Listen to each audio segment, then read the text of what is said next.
Change. It's a major concept in our teaching. So much so that Ernest Holmes had on the front of the Science of Mind magazine for decades a little phrase that was, change your thinking, change your life. Change is inevitable. Change is that part of life that you can count on. And at the same time, we act like change sucks. Oh no, not change. Don't take away what I know and make me deal with something I don't know. And that's what it's all about. It's about the idea that we don't know how the change is going to work, how it's going to look, what it's going to be. And it freaks us out. Yet, change is inevitable.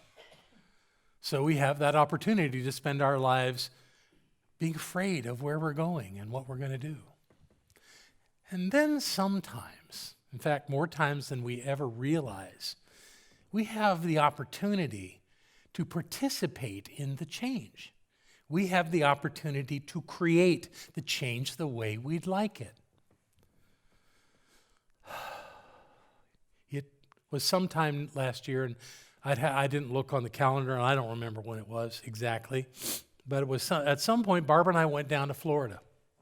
We went there for her to have a therapy that was going to help her with her recovery from her stroke. We got down there, we got to the clinic, we went through all the preparations and everything, and we met with the doctor, and the doctor looked at our records, and we'd already met with him on the phone. But apparently, there were a number of things he didn't know about, and I didn't know he needed to know about. So that when we went through this process, he said, we can't do this. And Barbara and I were feeling very rejected and dejected by that experience because this showed great promise and possibility. So we came home. We actually had planned to have 2 sessions with the doctor, one at the beginning of the trip and one at the end of the trip. It was a week-long thing, so we had a hotel room, non-refundable, we have tickets, we had all this stuff. So we said, we're just going to stay. So we stayed and kind of wallowed in I did. I'm not speaking for Barbara, in this sense of it didn't work, it didn't happen. Now what? Where are we going? What are we doing? And that was the week that we came back the next Sunday and announced our retirement. And actually, announcing our retirement was a smart thing, but I didn't know that at the time. I felt like I was giving up. As it turns out, we said that we would stay here until a replacement leader or leaders were chosen by this community. That was our promise. So that's what we promised to do. And we've gone to work on that. And here's what's happening. Our first candidate will be with us next Sunday.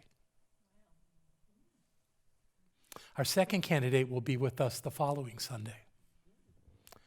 And our third candidate will likely, it's not absolutely completely confirmed, but I expect it to be. Our third candidate will be on the last Sunday of April. And I'll speak on Easter. We have 3 highly qualified, competent individuals who want to be here with you.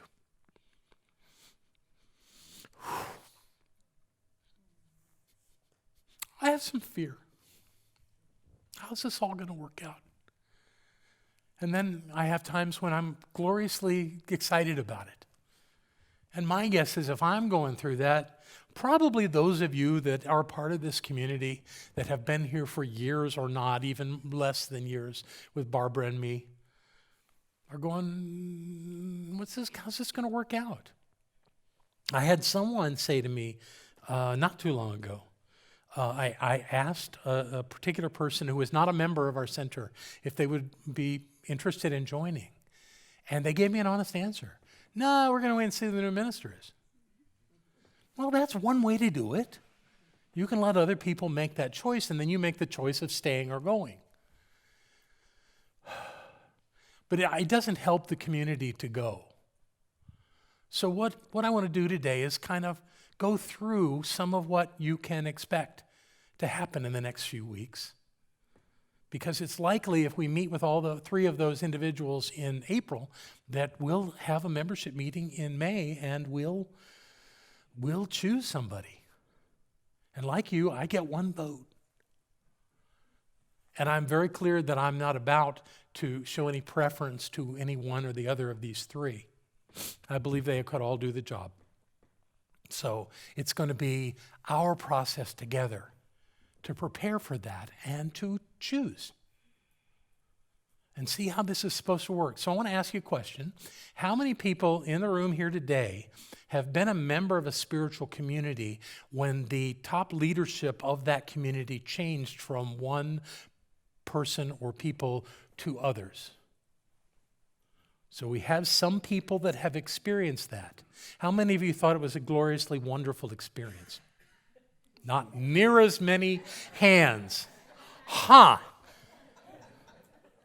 And I would suggest to you that that's not because the person that came in was a bad person or a wrong person. I would suggest that many communities have this challenge because they haven't done the work to get ready, that they haven't done the thoughtfulness about who it is that's to do this, to be ready to move into this new way of being. Change your thinking, change your life. So I want to share some things with you today. I'll start by sharing this piece of paper, which you can't possibly read from where you are, but it's a simple piece of yellow paper that has a bunch of lines and words on it. What this is an evaluation form. And next Sunday, at the door when you're coming in, I'm going to ask the greeters to offer this to everyone. I don't care whether you're a member or not, so that you can take some notes. And there's a reason that there's a back and a front, because two different things are happening. The first thing is that I'm going to introduce this person to you next Sunday and on the two subsequent Sundays. And they're going to speak to you. My guess is they're going to give the best talk they know how to give because they're going to want to impress you. They also may have some jitters because, as I've heard a ridiculous number of times, is that it apparently is some big deal to replace Barbara and John Waterhouse. Emphasis on the Barbara.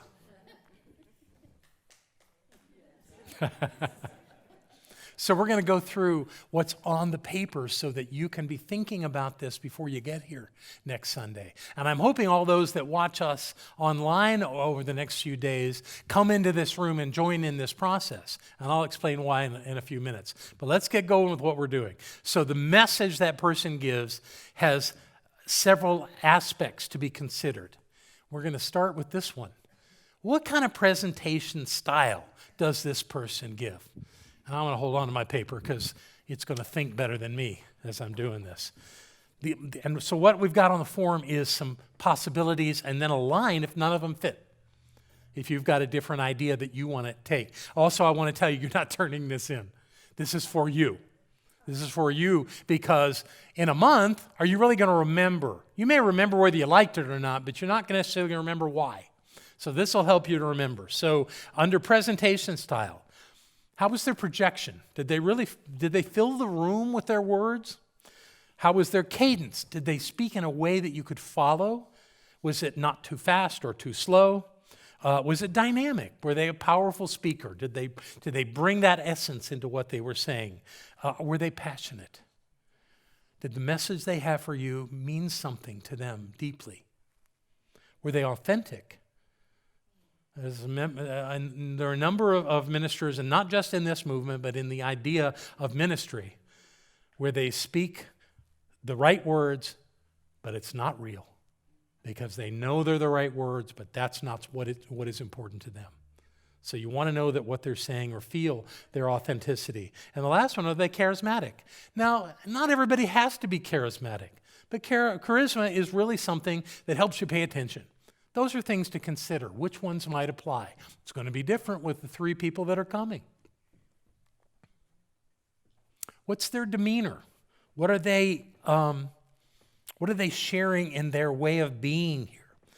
Do they show a sense of spirituality? Are they poised? They clear? I mean, they stand here in this spot, and as they're telling you this, you're absolutely convinced they believe what they're saying? Are they dynamic? Are they passionate? Are they authentic? Oh, I already said those words, didn't I?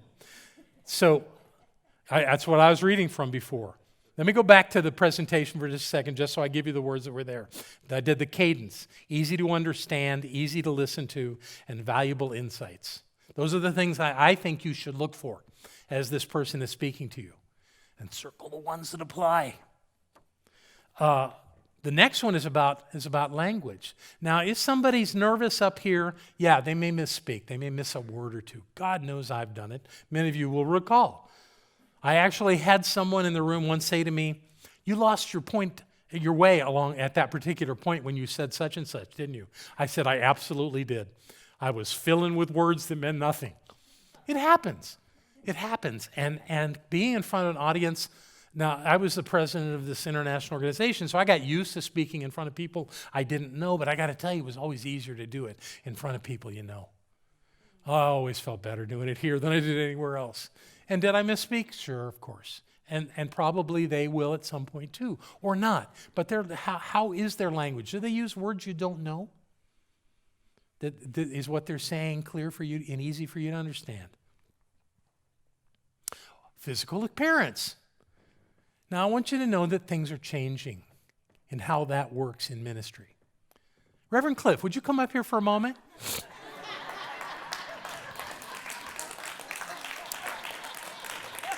See, this is how it works. I'm old school. This is the way I dress. I dress this way out of respect to you. It seems that my colleagues more feel that this is appropriate fashion for a Sunday morning. Not wrong, not bad, just different. Thank you very much, Reverend Cliff.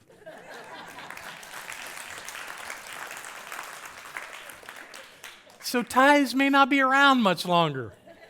It's interesting because all three of our candidates, one is a woman, two are men, the men on their online recordings of messages haven't seen a tie on one of them, on either of them. So who knows? That's probably where this is going.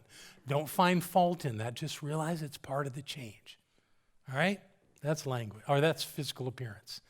Delivery style. What did I say about delivery style? Make sure I do this well. Here we go. Did they do a lecture format? Did you feel kind of lectured to when they speak? Were they humorous? Did they tell stories? Did they use affirmations in any way? Any guided imagery or exercises? Did they make you do anything? Just things to think about. And whatever they do here on that Sunday is likely their style. That's what they're going to do. So that you can count that that's about what you're going to expect from them on a regular basis. Use of notes. This is only really important to us ministers. But if you'll note, Barbara never once brought notes up on this stage. She brought some quotes at times, and she put them over there in the corner, and maybe she looked at them and maybe she didn't. It wasn't part of her thing. That's the way she was taught to be a speaker. What she did was, during her shower on Sunday morning, she would put her main points on her fingers. And if you ever notice, she'd touch that finger when she got to the next point. She'd move her finger. And she was just doing that thing to make sure she knew where she was in her talk. And that's the thing about notes. Now, I am addicted to notes. I'm not necessarily addicted to reading them or looking at them, but I want them close. Just because Barbara's an introvert. She's got it all going on the inside, and she brings it out on Sunday morning. I'm an extrovert. I often don't know what I think until I say it. And I can get so off course that if I don't have those notes close by to refer to, you could get a very different talk than was intended. Then we have other people in the movement, none of the three that will be here, that just read their talk. And we've seen those folks. They do it at a Sillamar. There would be speakers that would stand behind the lectern In fact, at Asilomar, the conference center where we used to go every year and have many ministers get up and share, it was this monstrous thing. And people would stand behind it. Some of them needed a little riser back there so that they could step up and you could see them. But they would read their talks. When I was president, I visited a church in the north that the minister had only been a minister for a couple of years. And I went to kind of support her.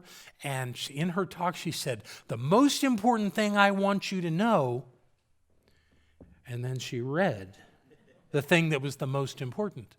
And afterwards, I said to her, "If you really think it's that important, you should know what it is without reading it." You know? So I'm not making people wrong. I read too, and I have notes. But look at how these people do this and how they put their thoughts together. That's a piece of the puzzle. Use of quotes and references. This can be very valuable, and it can be overdone. God knows I've overdone it. You know, you just have so many people that said so much things about the thing you want to say that you let them say it instead of you. And then there's some people that will just hit you with a compelling one, like Barbara, like who she just bring that one, and the woman always knew them. She whether it was Holmes or Troward or who was the Indian guy that Holmes. Aurobindo, yeah. All of those people, she would know what they said and just give it to you. Now, I'll tell you a little secret. She didn't always quote it accurately. But you didn't know, and who cares? What she said was so powerful. So how are they doing by giving you ideas around that? References of things and specific quotes to back up what they're teaching. That's something to think about. Ah, yes. The topic. Does the topic work? Does it interest you? Does that first screen that comes up, and we'll do that with every one of them, they'll give us their title, and we will put it up on there, and whether they have any other slides or not, they'll have that one. Does that intrigue you? Do you go, "Oh, that's interesting"? Virtually every Sunday morning, when Jonelle comes over here to make bread and coffee, she inevitably asks me what my topic is. And her response inevitably is, "Oh, God." I don't know if that's a good thing or not. But apparently there's something there for her. And I hear enough standing in line afterwards from people going, "That's exactly what I needed to hear. You were talking to me." That I came up with something that is relevant, that has meaning. And that's something to consider. So think about that topic they bring up and see how you feel about it. Familiarity of subject. Some people speak on a theoretical level. They can speak on that, but it doesn't really, they don't embody it. And I've seen lots of speakers do that. They were at what they said was in principle. There was nothing that wasn't true about what they said. And then there were some times when I didn't agree at all. But the thing is that, are they comfortable with it? When they're giving it to you, is there anything about a disconnect that you can feel? This you can only get intuitively. You may not even be able to explain what it was that had you feel one way or the other. But it's important. I had a conversation with a minister in Florida years ago, and I said to him, we were talking about how we organized our messages, and I said, I can't be one of these people that has a year's worth of topics all laid out. And there are ministers in our movement that do that. They have not topics, but they have a certain theme for the month. And then their 4 or 5 talks during that month are topically connected to that theme. I can't do that. It's like something happens to me during the week, and I go, "Oh, that's what I'm talking about." And then I start working on it. It's not that one is bad or wrong as compared to the other. It's really a style thing, but it's important that whatever they're bringing is real for them. Our spiritual leader, Edward Viljoen, has topics for the entire year. In fact, they tried to put those out. I don't think they're still doing it, but they did for a couple of years. They were putting out themes and actually posting talk notes for ministers so they could follow themes, and it was lined up with the magazine. It was great. I couldn't do it. I couldn't do it because I would read it and go, I don't understand why that's important right now. I would have to find my own. This minister down in Florida I was speaking of, he was saying, oh, I could never wait till the week of to figure out my talk. And I said back to him, I said, I could never not do it that way. If I try to put down a topic for what I'm going to say even 3 weeks from now, no. Because something else is going to happen. And I want it to be real for me. Or what's the point? So that's a piece to look at as well. This is personal. Does what this person stands up here and says to you impact your life? Does it make a difference? Does it touch something in you that's enlivened or awakened in a way it wasn't before? And sometimes it's just one line. You're going along, yeah. Oh my God, yes, that's so true. I never thought of it that way. This is brand new to me. If a ministry can do that, they are really good at what they're doing. So watch for that impact on you coming from that person standing there. And again, it can be just one phrase, one little idea. Holmes was that way in his writing. I read Ernest Holmes and I'm going along, yeah. Oh my God, that's so good. You know, that's the brilliance of ministry. Touch every heart in the room. Change every life. That's what we're here to do.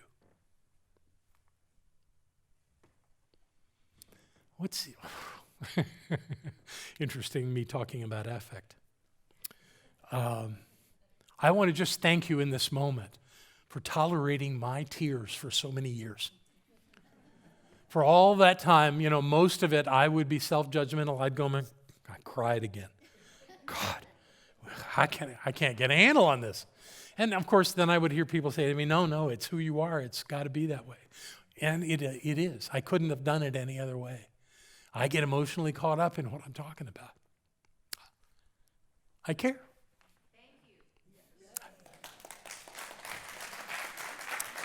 So watch that. How happy are they? How excited are they to be here? How full and rich? How passionate are they? What do they bring into you from themselves? Not their words, their being. Look at it. See what you can get from it. And write something down on your little sheet of paper next week and the weeks after. So some people are thinking, I don't have to be there. I'm just going to watch online and I'll be able to get the whole thing. That's not going to work. It's going to be important to be in the room. Why is that? And it's going to be important to be here more than you normally are. Let me explain.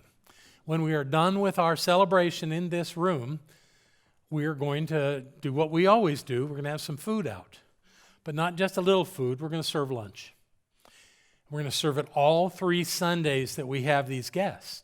So when Crystal got up here during our awarenesses and said, bring food next Sunday, I'm saying, if you're willing to bring food, bring it not just next Sunday, but bring it the next Sunday after that, and then bring it the last Sunday of the month. And we'll leave table space for people to bring food. And yet we'll have some animal protein and a couple of vegetable dishes of some sort to go with our meal. So if you don't want to bring food, I get it. I'm not pushing, I'm just asking. Over lunch, the candidates that is here, we're going to actually eat in the educational building. So you'll get your lunch from the food tables in the social hall and then go in the educational building, and we'll sit there, and our guest speaker, our candidate, will then talk to us just off the cuff, and we'll answer your questions. So what would you ask a candidate? Now, maybe you're good at that. Maybe you can listen to what they said. Maybe something triggered you or intrigued you about their talk. Maybe you have a general question. But I want you to know right here and right now that being the senior minister of a spiritual community is not all about Sunday morning. That's the pinnacle point. That's the point where everything comes together. But there's a whole week of stuff to do. When we moved into this building, honest to God, a man I did not know came up to me after we'd built this place and had this thing going and said, "So what's your real job?" Bless his heart. There's so much stuff to do, to know, to handle as senior minister. And everyone has their style. And these three individuals that are coming here have very different styles. And the only way you're going to know that is if you ask them. So what I've done is put the second half of this page together with questions. And every question starts with, did the candidate demonstrate? So it's an open-ended question for you to ask. And I didn't even count how many. We're going to go through each of them very quickly and talk about the way you can take the question I'm giving you in your observations of these people and maybe turn it into a question. Something to think about. So let's try, see what we get here. Q&A. Did the candidate demonstrate a strong presence as a leader? Being a leader is a certain thing. The definition that I've had for years that I got from Stephen Covey was that a minister, that managers, let's go this way, that managers in an organization are the ones that are like in the jungle with the machetes, cutting through and creating a path for everyone to go. And it's the leader that's climbed up in the tree and goes, "We're going this way." It's the leader's job to cast a vision. Teach principle, yes, but to cast a vision for this community. We did that when we built this place. We didn't have any money. All we had was a dream. And what we called it was building a dream. And we did. It was amazing. We had around average number of 30 people come into this space every Saturday for a year and put this place together. Cliff was here. Devon was here. Anybody else in the room here during that time that we were building? So all those people who have gone on to other things came and did that for you. And they did that based on leadership.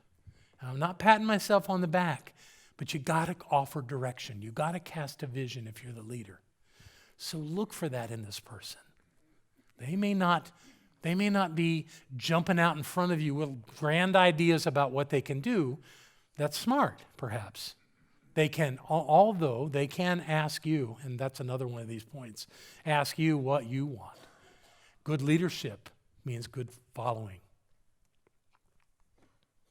Another way to look at this is an ability to nurture the community. Are they a nurturer? Now, that doesn't mean that they're going to do a lot of one-on-one counseling. That may not be their thing. But they can let you feel that they're present with you, that they care about you, that they love you. It was impossible for me not to fall in love with all of you. Because you come into this room, you get up on Sunday morning and you come here to be with Barbara and me. How can I not love you? Do you feel a sense of nurturing from these people? Some ministers keep a distance, but you're going to want to know if that's something that they can do. So feel that out with them. Maybe ask a question. Did the candidate demonstrate being accountable as our spiritual leader? The buck stops at the minister's desk. That's how it works. So when other people make mistakes or missteps, it goes to the top. You got to take that. And what you learn from that is you don't blame anybody for anything. There's no room for blame in this game. There's only ways to learn and grow and change. Look for that in them. Do they have that ability? Do they demonstrate honesty, sincerity, and transparency? I know some people who use the word transparency a lot, but they're not. So don't look at their words. Look at how they're acting, how they are engaging in this experience. Is what they're saying real, or are they just wanting to get your favor?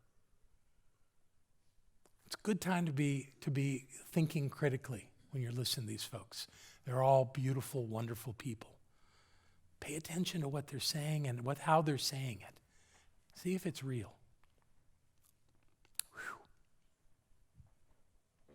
My definition of integrity is when what we're thinking, what we're saying, and what we're doing are all the same. You cannot know what someone is thinking. So you cannot be completely looking at their integrity. In fact, I don't like the idea of judging people's integrity or calling them wrong or out of integrity. But do their words and their actions match? It'll speak volumes about who they are and how they do ministry. Our movement, like every other movement, has had its scoundrels. We really have. I could tell you stories that would make your skin curl about things that people in this movement have done. Awful things. And I could look at any other movement in the world and give you the same thing. So we're not different in that way. But we're looking for someone who has integrity and who comes here honestly to do the best job they can to support this community into its next expressions. I like the idea of legacy. I like the idea of having a legacy. Maybe that's ego. Doesn't really matter. But the thing about legacy is that it doesn't happen while you're here. It happens once you're gone. Then your legacy is demonstrated. That's why we pick the person that comes here, and that person will be the right person to take us where we need to go. Does that person demonstrate an ability to create safe space? You can feel that right away. We've had some people in this movement that just didn't care, and they would just insult you to your face and feel really good about it. Yet they were brilliant teachers. One of them that comes to mind was Barbara's teacher.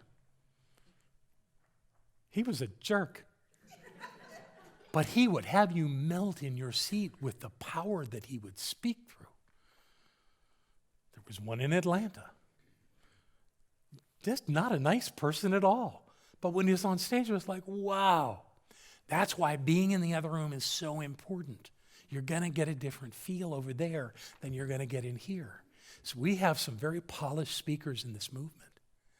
Compare what happens here to what happens there.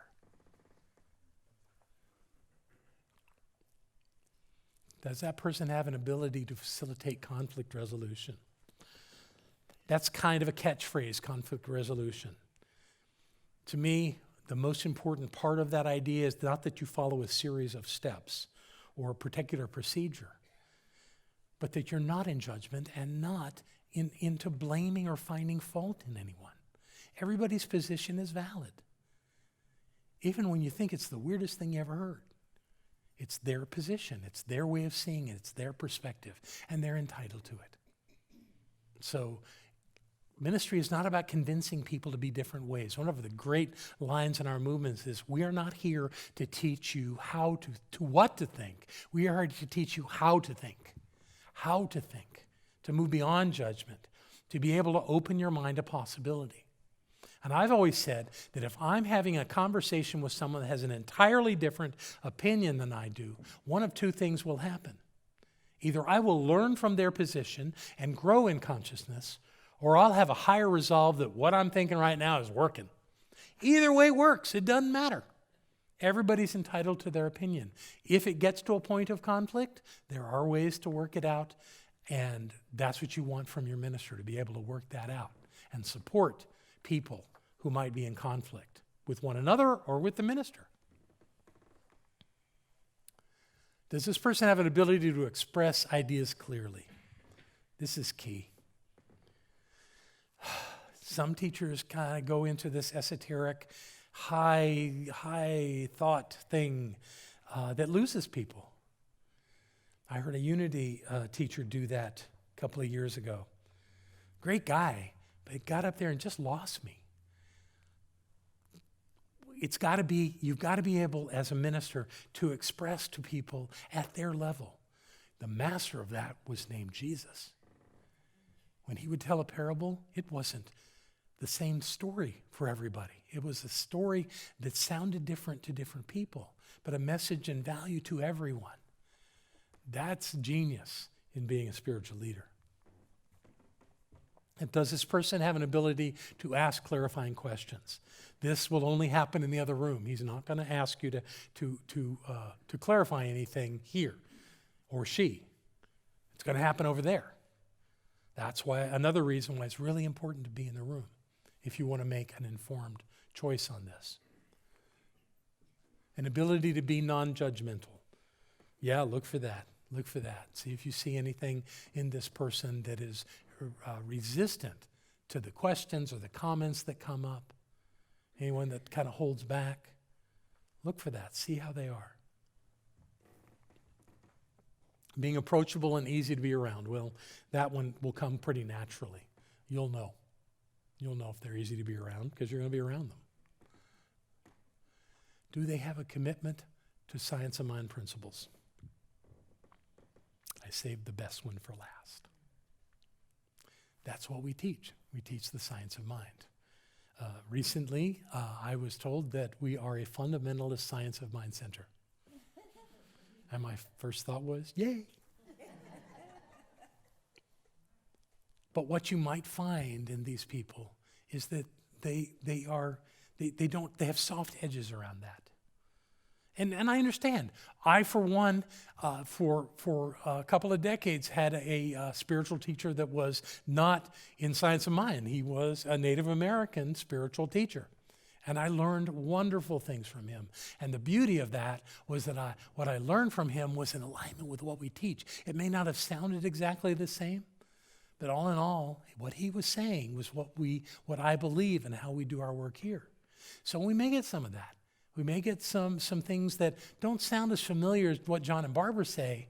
Give it a chance. Think about it. At least does it align and not conflict with what we teach here? So be open to that possibility and see how all that fits. And I would strongly recommend that you not disqualify somebody because they say something that sounds like an outside God.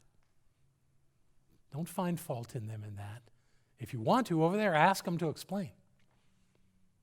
But be open to the possibility that their approach isn't quite as structured as Barbara's and mine. And let that be okay as you're considering all the possibilities. Because I know that each one of these three that come here live by the principles of science of mind. And even if they make it look a little different, everybody's doing fine. So when this happens, and it will happen those 3 weeks, that we'll have this wonderful opportunity. We'll feed you, bring food if you can, ask questions, get your paper. You'll get a different one for each week, and make your notes. Bring a pen. Although I'm going to ask Margot to get us more pens around here so that we can do this. And come to the point of the membership meeting in May. We haven't set a date for that yet, but it'll be toward the beginning of May, I'm sure. So that you remember why you're voting for who you're voting for. There are 3. And I think it's incumbent upon us to have a majority of the members of this community affirm the person that comes. So if in a vote with 3, not one of them does not get over 50%, we'll have a second vote. And whoever was the low vote getter will come off and we'll vote again so that we can guarantee that a majority of people here are behind this person that's coming. What I want you to know is whichever one we choose to be the spiritual leader, Barbara and I are going to support them wholeheartedly, without question. And we're going to ask you to do the same, even if it's not the one you voted for. Because the wisdom of the group will show up, I promise you that. We'll, as a collective, know who it is, and we'll invite them in, and this place will take off. That's what's going to happen. So thank you for this instruction. I know I was light on inspiration today, but I really wanted to share with you the ideas of what we're moving into. And I really hope that you will be here on those 3 important Sundays and the Sunday in May when we vote. Because this is where we're going. We are preparing for change. I love you all. Thank you.